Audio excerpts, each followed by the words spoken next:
Good morning and welcome to Member Focus Monday. I'm Christina Schaefer, Director of Social Media for HAR, and I'm joined by somebody who I know is very popular among Houstonians and people in the surrounding areas, and that is Eric Berger with Space City Weather. Welcome to the program, Eric. Well, good morning, Christina. Thank you. Thank you so much for joining us. All we have to do is take a look outside to know that you are busy right now. So we appreciate you taking the time to chat with us this morning and tell us about what we have to expect for the rest of hurricane season and even the future of Houston weather. So we'll get into all of that today. But before we do, if you don't mind just telling our members a little bit about yourself, who you are and what you do. Yeah, so my name is Eric Berger. I'm the founder of Space City Weather, a website that's devoted to covering the greater Houston area's weather, good and bad, without hype, and basically just trying to tell the people what is important to know and maybe let them focus on that and not so much on what's not important. I have a background as a journalist. I am a current journalist. I worked at the Houston Chronicle for about 15 years. Covered lots of big hurricanes there. Allison was a tropical storm, of course, but then Katrina, Rita, Ike, and of course Harvey. Yes. Why did you establish Space City Weather? I established it because I had had a following at the Chronicle, and when I left in 2015 to write for another publication, I didn't want to leave those people hanging. And actually, I found out that weekend I left because there were some storms that weekend. So I just found it. It was more of a hobby, and after Harvey, in recent years, it's really grown pretty significantly to where lots of people rely on it now during serious weather. Definitely. I myself am one of those people, so we appreciate what you do. It's been mostly quiet this hurricane season. So, what is your forecast for the rest of hurricane season? Yeah, so there's a couple things that I think are important to note. First of all, it has been really quiet this year. If you look at the running total, we're actually running at about 15% of typical activity through this time of year. And that's surprising because seasonal forecasters had expected a busier than normal season, and we've seen a substantially slower than normal than season. So I think we can't draw too much from that, though, because really August 20th is the point at which the tropics really come on, both for the wider Atlantic as well as for the Gulf of Mexico and for Texas. And really for the state of Texas, the bulk of the activity happens after this point. Now, the good news is, we've only got about 5 or 6 weeks where we're really vulnerable to hurricanes. And so if we get to the end of September without a hurricane out there threatening us, we're going to be in pretty good shape. The bad news is we've got to get there. And so we're just kind of watching. We're starting to see the tropical waves move off the coast of Africa into the Atlantic Ocean. So this is basically low pressure systems in the atmosphere that move over the ocean and then develop into tropical systems. And then we watch them for 10 days to see if they're going to go to Florida, come to the Gulf, or curve northward. And so that season is just starting up. And there's a couple of waves now. That there was one that I don't think is going to result in much because there's lots of dry air, but there's more behind it. So again, this next 5 or 6 weeks, we're just going to have to watch things. Okay, very good. So it's been 5 years, excuse me, since Hurricane Harvey. What do you think that the city has learned since then? And do you think that Houston is prepared for another potential storm? So there's stepping back just a little bit. It does seem like it's been 5 years since Harvey. Some ways it seems like it's been 50 years, and in some ways it seems like it's been 5 months. So I don't blame you for that. There's three major threats really from hurricanes that we face in the Houston area and most coastal locations face. Number one, of course, is inland rainfall, and that was the kind of event we saw 20 years ago with Tropical Storm Allison, and 5 years ago with Hurricane Harvey, and even a couple of years later with Imelda. So I feel like we have a pretty good sense of how bad things could get from a flood storm.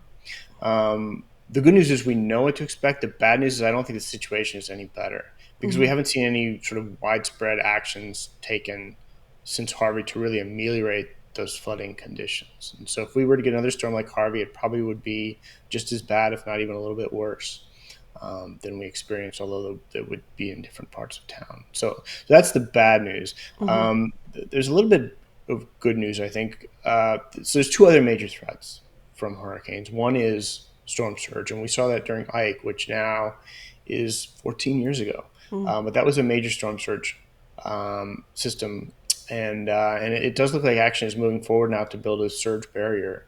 It's called the Ike Dike, the Coastal Storm Surge Protection Project, whatever. There's money coming for that now from the U.S. Congress. So it looks like we're actually going to build something, and that would really help to mitigate storm surge damage, especially for people living in places like League City or areas like that are rapidly growing, and then also for industry along the ship channel. And the final area that's really a threat from hurricanes is wind damage.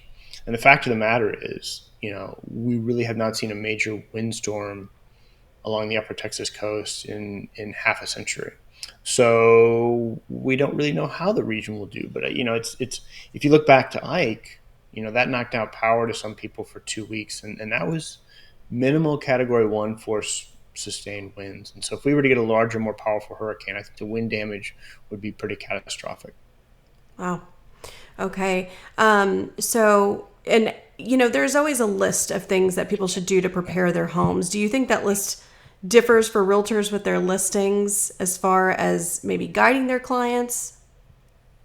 I think realtors should have a good understanding of the vulnerabilities of a home, and that depends a lot on the location and the quality of the construction. So if you're selling a house in Katy, obviously you're not concerned about storm surge, Mm-hmm. and you're going to want to understand what the water levels were like during Harvey. But probably the main threat in Katy is actually wind damage, right? Because you can still get some pretty decent winds out there, and power would go out and things like that. And then, if you're in Baytown or in Texas City, obviously you have much different threats to consider. You've got wind and storm surge are a much more significant problem.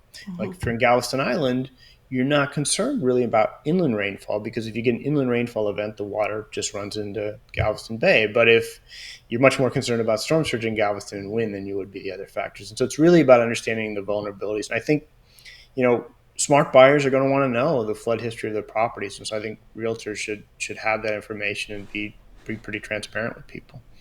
Yeah, absolutely. Just a comment that came in from Rhonda. She says she's actually been a little giddy waiting for this interview with you, Eric. So again, we were looking forward to this one, and thank you for your time. It feels like it's been a really hot summer.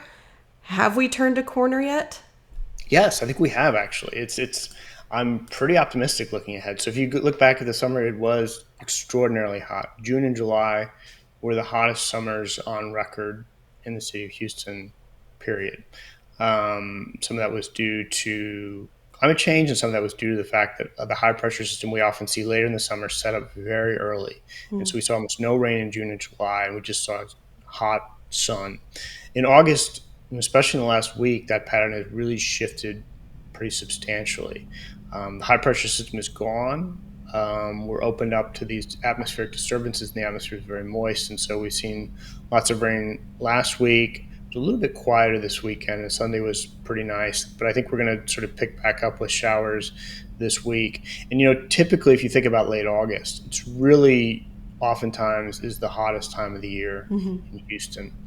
Because we haven't started to see fronts yet. The days are still pretty long, and the Gulf of Mexico is really kind of at its warmest point in the year, and so you don't get any sort of sea breeze relief, really. But this year, I checked it this morning. August at this point is zero point 0.1 degrees below normal for the last 30 years. Mm. And, if you look at the forecast for the last 10 days of the month, it does look like we're going to see highs hovering mostly. Today's probably an exception, but mostly around 90 degrees. And that's about 5 degrees below normal for the highs. Now, the overnight lows are going to be about the same, but I do think this month will actually end up being below normal. Mm-hmm. And so at a time of year when we often see those really sweltering high pressure systems, there's no sign of it. Okay. Well, that's good news. So, on the opposite end of the spectrum, there have been several articles over the last week, headlines locally and nationally, about the extreme heat belt. Can you tell us about that, and what does that mean for the future of Houston's weather and storm potential? The extreme heat we're seeing is, again, due to these high pressure systems, and there's just more heat in the atmosphere, primarily as a result of climate change, that is making these events worse. And so we've seen this in Europe, we've seen it in Asia, and we've seen it in parts of the United States this year. And so the thinking is that these kinds of events are going to become more commonplace. If you remember back to 2011, that summer was really extremely hot, and we had a much actually worse drought then than we have had this year. But that seemed like it felt like it was a really historic heat event. But this year on June and July, we eclipsed that. Now August is going to be cooler, but it does suggest that these kinds of summers, fortunately, are going to become hotter and last longer. And what that means for hurricanes is a little bit more of a complicated picture, and scientists, I don't think, have fully answered that question. There's some evidence to suggest there actually would be fewer hurricanes and tropical storms in this kind of environment, but those that form would be stronger. So you'd get maybe fewer storms, but the stronger ones are that bit stronger, maybe that much more moisture in the atmosphere, so produce more rainfall. So it's really the question of extremes. And it seems like the extremes will become more extreme over time as we go on. Okay, well, something that we're going to look to you to keep us updated on. I do have a few more questions for Eric, but if you are watching the live broadcast and you have a question that you would like to ask, please take a moment now and type those into the comments, and we will take a look at those. So, as you know, Eric, our realtor members, they work with people who are looking to relocate to the Houston area. How would you describe the Houston weather to people that are looking to move here from out of state? So the Houston weather can seem pretty daunting. There's no sugarcoating it. Summers are hot here. I remember seeing when I first started working downtown about 2 decades ago, there was a campaign. I just remember seeing this billboard, Houston, 300 days of great weather. And I thought that was a really interesting way to frame it, because it sort of was suggesting that from mid-July to mid-September is extremely hot, but the rest of the year is mild. And that's obviously not true. But the fact of the matter is, typically mid-June to mid-September are very uncomfortable in the, during the daytime. Now the evenings, is still all right. Like, you can get out in the evenings or the mornings and it's not unpleasant. The spring and fall are very typically very nice in this, and, they're hot, but then they're cool. So you get a nice kind of mix. And the winter is pretty mild generally. Houston's weather is not Southern California, but it's very livable for people who like being outdoors. In the north, in mid-December, January, February, you're often stuck inside. And in Houston during those times, you can get outside. And in the summer, as I say, you can get out in the mornings and evenings, and you're going to sweat, but it's not going to be, extremely unpleasant. Okay. One question that just came in, just curious, it says, can you tell what kind of weather is coming by the cloud formation? So what data do you use to try and predict what the weather is going to be doing? So you can definitely tell when there are clouds, when there's storms imminent, when you see like a storm front or a storm wall of clouds. This is very characteristic. Often you see sort of this curving, ominous looking dark cloud. So storms are imminent, but clouds today don't really tell us much about weather tomorrow. It's really much more about temperature and atmospheric pressure and atmospheric moisture, and you can tell if there's like in June, you could forecast for a week out with confidence because we were under a high pressure system and that was very unlikely to move. And so it's you really start with understanding the location of these pressure systems, and very simply, high pressure means very calm weather, sunny skies, and low pressure means rising air, and so storms and things like that. The main tool forecasters use is computer models, which do an increasingly good job of modeling the atmosphere and taking initial conditions. Sort of, you get observations from satellites, from airplanes, from weather balloons, from surface observations, from wet buoys in the Gulf of Mexico and around the world, and even increasingly ships that are feeding this current conditions data into these models, and then they're run forward. And so the trick is then understanding which models handle which situations better. Um, and like one of the big questions people always want to know is like, it's supposed to rain on Wednesday, right? This week, that's the day with the best chance of rain. But right now, it's really difficult to say much beyond conditions are going to be favorable for that, because you really need high resolution models to pinpoint sort of the timing of that rain and sort of the way in which it will move through. And so those high resolution models are only run out to about 12, 24, and in some cases 48 hours. And so to get those high quality forecasts, it really needs to be close to the event. Okay, that makes sense. Another question that just came in from Richard. He said the oceans obviously impact the weather. However, with what we are seeing lately, like an increase of sharks by the shores and dolphins in New York Hudson River, what is the forecast for our seas and weather interaction? So Houston's weather is absolutely dominated by the Gulf of Mexico, as is much of the Gulf Coast. It's interesting, if you look at sort of annual precipitation maps of the United States, you'll see two areas that receive the most rainfall, and one of those is the Pacific Northwest, which is influenced by the tropical maritime air up there, and then you see the Gulf of Mexico from basically Corpus Christi around to Florida, and that again is influenced by this maritime tropical air that comes in off the Gulf of Mexico, and so we get our rainfall primarily from Gulf moisture, and our temperatures are more moderate, especially for areas like along and south of I-10. You know, when other parts of Texas are baking at 105 or 110 degrees, the daytime highs are moderated, in Houston, right? And especially, let's say, sort of closer to the coast, you don't get much above the mid 90s usually.